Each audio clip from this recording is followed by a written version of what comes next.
В рубрике «История судеб» хотелось бы вспомнить известных личностей казахского народа. Мухамеджан и его сын Искандер Тынышпаевы пережили трудные времена репрессий в советский период. Мухамеджан Тынышпаев – казахский общественный деятель, член партии Алаш-Орда.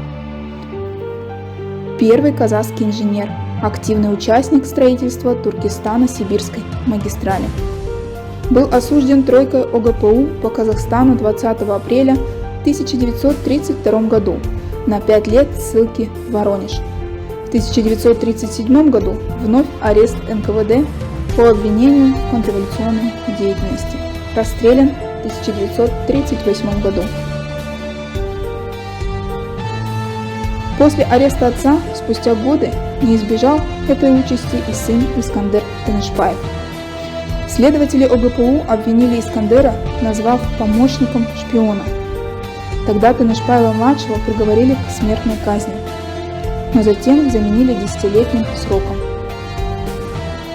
Их репрессии стали частью тяжелого исторического наследия, которое оставило глубокий след в жизни семьи и напоминанием о жестоких временах той эпохи.